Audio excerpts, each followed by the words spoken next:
Did you know that cravings can go away? Did you know if you don't act on it, that eventually the feeling, the want, the need, the desire goes away? I want to be the person that has that sense of I am in control of myself and my impulses, and that I'm not allowing my addiction to take me over. There are times when I will just sit there and sit there. And I will console and tune into the part of me that's craving and get to the bottom. It's like, what's going on? What is underneath that craving that's driving the impulse?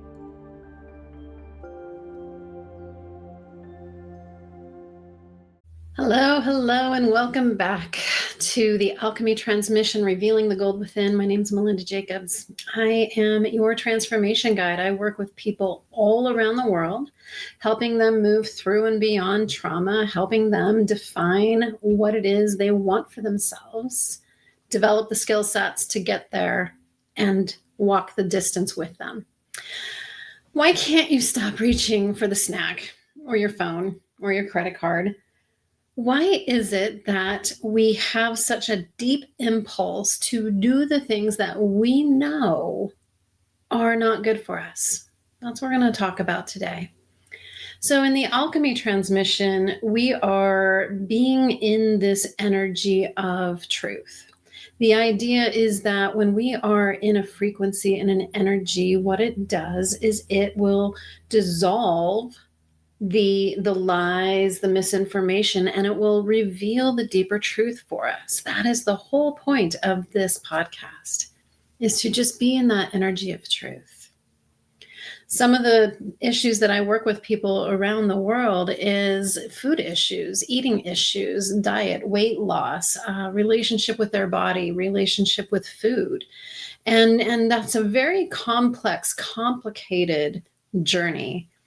And I have, over the course of years, seen thousands of people come across my screen in my office and have walked with them through that journey to incredible self-realization.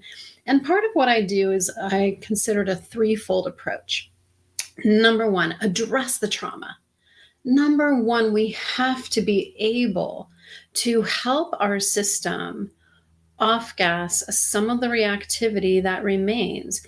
And even though talk therapy and EMDR and all the things are very powerful and useful, I offer a process called cellular release therapy done in a relaxed state. It's a hypnotherapy technique that, again, helps the system relax and calm down. So number one, we address the trauma.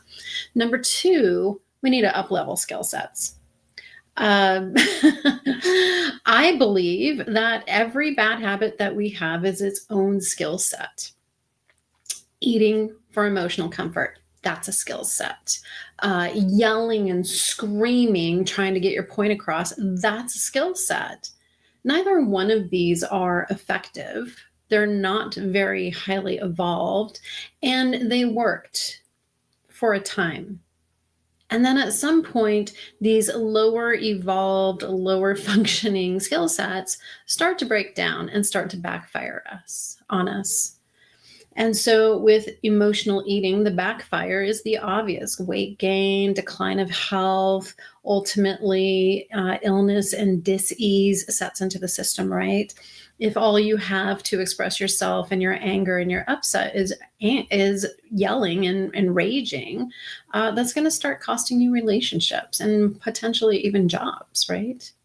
So number two is I help people up-level skill sets. Number three, I work with helping people integrate on an emotional level the different parts of themselves. Here's a great example. When I work with people around eating and food issues, I often will hear something of this nature. I am so excited to lose weight. I'm in it. I'm ready. I am ready to do this. Except the part of me that's not quite ready to give up. Blah, blah, blah, whatever the thing is, the chocolate, the late night snacking. So recognizing these internal parts of ourselves is a big part of stepping forward into wholeness, into a healthier life. So why can't you stop reaching for the snack? Well, let me tell you a story. Years ago, I think it's over 10 years ago, I had the amazing opportunity to become one of John Gabriel's coaches. John Gabriel is one of the leading people in the weight loss industry who has figured out a very sustainable way that is very mind, body, spirit focused. It's very holistic to help people naturally, permanently release weight. And so as a coach, I don't want to ask people to do anything that I'm not willing to do myself. So I thought, if I'm going to start coaching people on food and dieting and all of that, even though Gabriel Method is not a diet, if I'm going to teach them and coach them about that, then I too should probably remember what it is to give up something that's near and dear to my heart. Enter my late night popcorn habit. Every night I would have popcorn late into the evening as a snack, as a ritual, as a routine, and I didn't think anything of it. I didn't have a weight issue. And I thought, okay, so if I'm going to coach, this is the perfect thing. I'm going to practice. I'm going to let go of this habit.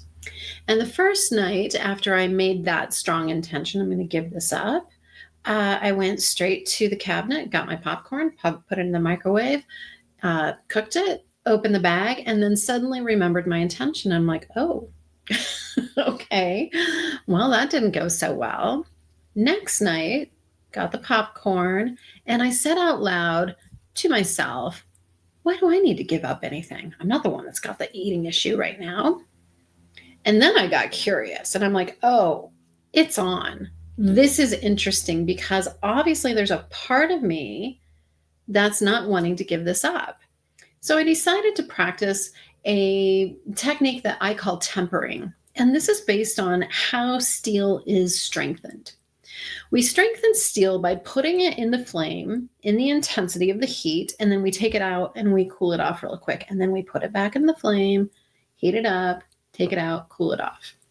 So I thought, let's apply that to this issue of I can't stop eating my late night popcorn.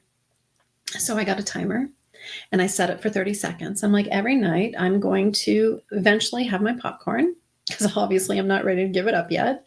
And I'm going to set that timer for 30 seconds. And I'm going to add 30 seconds every single night. And so every night, 30 seconds came on and on and on. And I would just sit there and I'd anxiously tap my foot. And I'm like, come on. And I would just watch that counter time down. And then it would go off and I'd get to have my popcorn. So I was in this pressure of intensity of wanting the time to move faster so that I could get to the thing I wanted to do. I think it was somewhere around the 4.5 minute mark where a little voice in my head said this: if I don't get my nighttime popcorn, I'm going to die. Oh, I'm sorry, what? And I didn't write it off. I didn't dismiss that. That was a very, very real response to, I don't like the idea of giving this up. And I certainly don't want to sit here and watch a timer go off. And I'm not ready to let this go. There was a part of me that was fully anchored into, I'm not giving this up. This is why I couldn't just stop and put down my snack. This is why, is this part of me? And so I continued the process of my tempering, adding on 30 seconds, but instead of just waiting for the timer to tick down, instead I started consoling and talking to that part of myself. I got to know that part of myself in a much deeper way, to the point where together, there's the integration, together we came up with other ways to meet the needs that the popcorn was the placeholder for. Why can't you stop reaching for the snack or your phone or the credit card? Why can't you stop? Because there's something underneath it, underneath the craving, the wanting, the habit that is begging and asking for your attention. Years ago, I worked with a metaphysician for about 8 years, and I studied just the most incredible, unique personal training that anyone could ever go under. And one of the lessons that I was given was, Melinda, I just need you to sit there and sit there And at the time, ooh, I really rebelled. I was so angry, like a little kid being put in the corner. You just sit there and sit there. And I didn't understand it until much later. This idea of tempering, this idea of being able to outlast the craving. Did you know that cravings can go away? Did you know if you don't act on it, that eventually the feeling, the want, the need, the desire goes away? Did you know that it's possible to outlast a craving? Now, I'm very transparent about the fact that I've had an eating disorder. I've been hospitalized when I was 20 for that, and that it's been a lifelong struggle to manage this relationship with my body and with food, which is why I'm really extraordinary and exceptional at what I do, is because I've lived it and I've gotten to the other side of it. And there have been times when I could feel the craving, the want, the desire, the planning in my head to make unhealthy choices around food. And I would implement this beautiful teaching from years ago that just at the time pissed me off. You just sit there and sit there. And so now, when I know that my action is going to take me in a direction that is not aligned with who and how I want to be, I don't want to be the person that still struggles with food. I don't want to be the person that acts out impulsively. I want to be that person that has a relationship with my body that is loving kindness. I want to be the person that has that sense of I am in control of myself and my impulses, and that I'm not allowing my addiction to take me over. So there are times when I will just sit there and sit there. And I will sit on the couch and I will just wait and wait and wait. And I will console and tune into the part of me that's craving and get to the bottom. It's like, what's going on? What's underneath this? Because what we're always aware of is the craving. Ooh, I want chips. Ooh, I'm going to go out and go buy a new blouse. I'm going to go buy a new bling thing. We're very conscious of that part. But this is where we get to be creative or curious, beloved, is what's underneath. What is underneath that craving that's driving the impulse? And when you're willing to just sit there and get curious and kind and compassionate, and maybe even a little understanding of why this behavior is in place, how it's served you to the point where you could be grateful for it. Oh, the times I have said to myself, wow, I'm so grateful that I learned how to binge and purge. What a crazy statement. But it got me through a very painful and difficult time in my life. And was that unhealthy? Sure was. But it got me through it. Same with drug habits, same with, overspending, all the habits that we have. Could you imagine getting to a place where your cravings no longer control you, where you are the master of your conscious choices, where you no longer allow yourself to go unconscious, so that you now can stop reaching for the snack. And instead, you can just sit there and you can turn within and say, oh, I see you. It's okay. I understand that you're feeling anxious. I understand that you're feeling scared. And we can just sit here until this feeling passes. We don't have to complicate it and compound it by adding behavior on top of it that is ultimately only going to feed into our sense of shame, insecurity, inadequacy, and undeservingness and unlovability. To sit there and just sit there.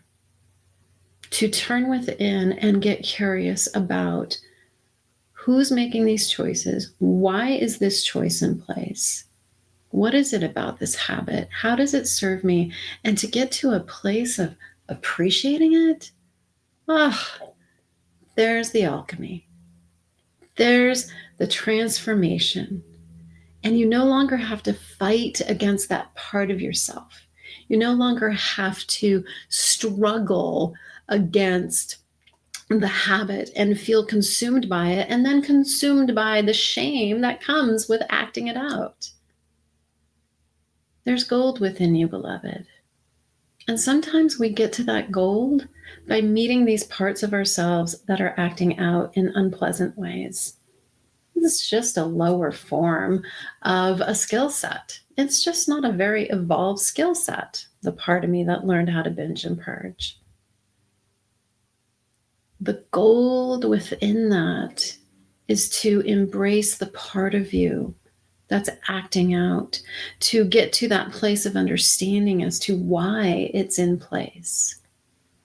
And if you're struggling and if you need help, I am here for it. I am here to walk that journey with you, to help you sit there, to help you get curious about what is this habit about? What is this part of you trying to achieve and accomplish? What need is being met through this behavior?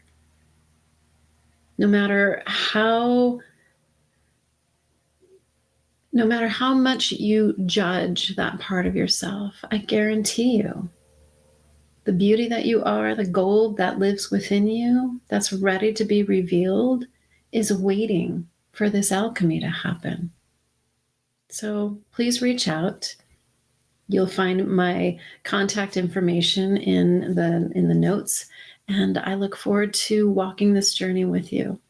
Because what I know is true is that underneath all these habits, underneath the past trauma drama, is this beautiful, radiant being that you are. And I'm willing to sit here in the darkness with you, know the truth of your being, see the gold within you, and allow the alchemy to happen so that you can know it for yourself. Many, many blessings to you. Thank you so much for tuning in. Please pass this along, and I look forward to talking to you soon. Above all things, please, beloved, be kind. Talk to you next time.